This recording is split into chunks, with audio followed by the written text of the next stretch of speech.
La grande originalité de cet enseignant mystique, de ce prêtre, c'est que sa spiritualité repose sur une expérience de Dieu.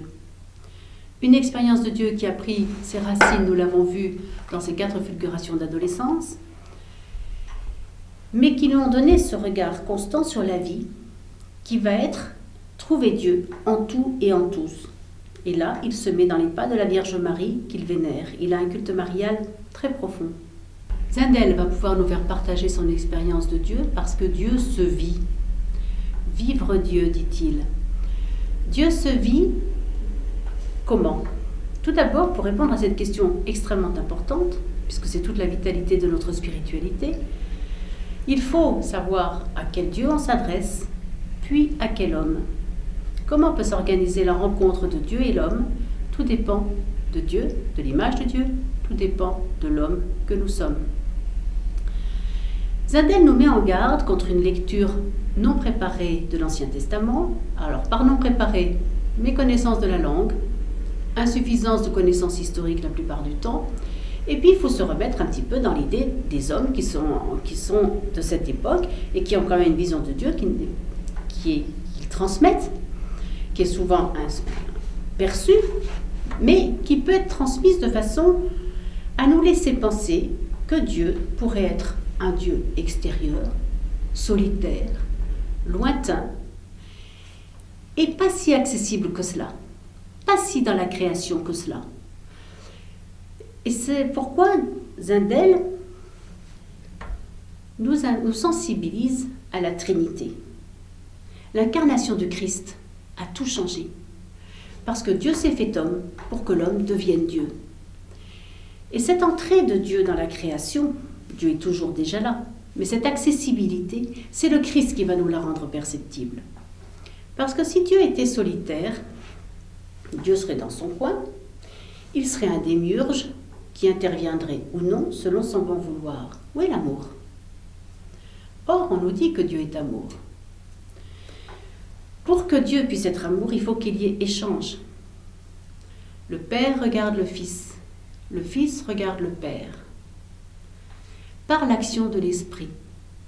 Parce que si le Dieu et le Fils consistent à se regarder l'un l'autre, ils vont se faire exister l'un l'autre par un regard aimant.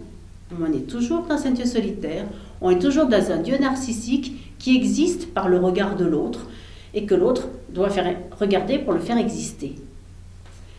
L'Esprit, qui est la diffusion de Dieu, Père, Fils, permet à chacun de se regarder de façon autonome dans un amour qui peut s'exprimer en réciprocité par la distance qu'amène l'Esprit, par la diffusion qu'apporte l'Esprit.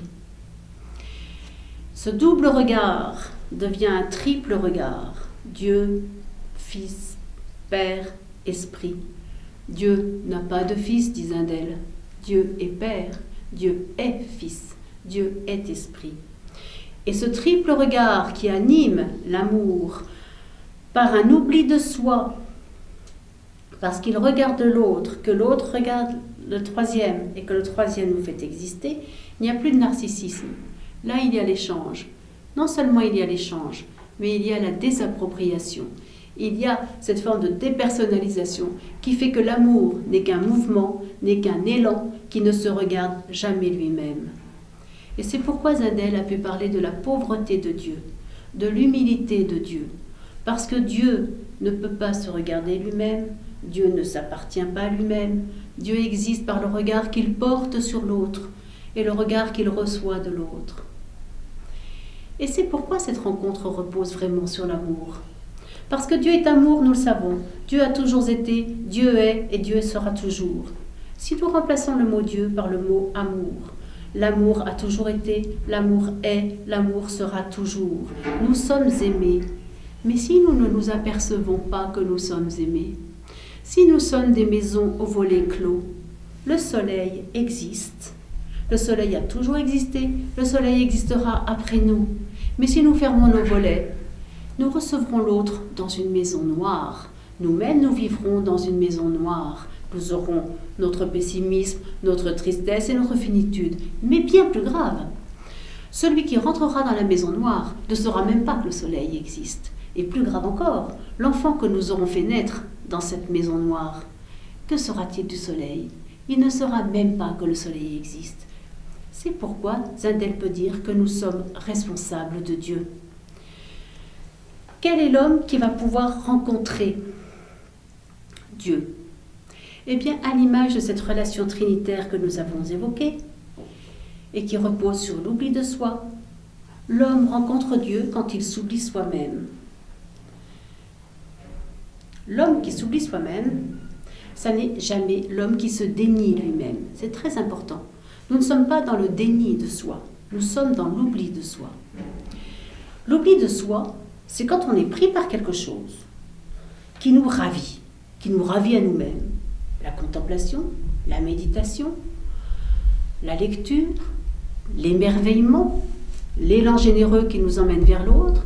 Dans toutes ces démarches, nous ne nous regardons pas nous-mêmes. En cela, nous nous rappelons que la Vierge Marie est l'initiatrice. Elle ne se regarde pas elle-même quand elle contemple. À sa suite, nous contemplons et nous devenons ce que nous contemplons. Nous commençons à nourrir notre vie intérieure. Nous commençons à nourrir notre vie intérieure. Et chaque fois que nous sommes dans l'oubli de nous-mêmes, commence l'aventure spirituelle, parce que l'oubli de soi fait fondre nos barrières intérieures, et là, elles nous font communier à ce qu'il y a en nous de plus grand que nous, dans une rencontre à la Saint-Augustin.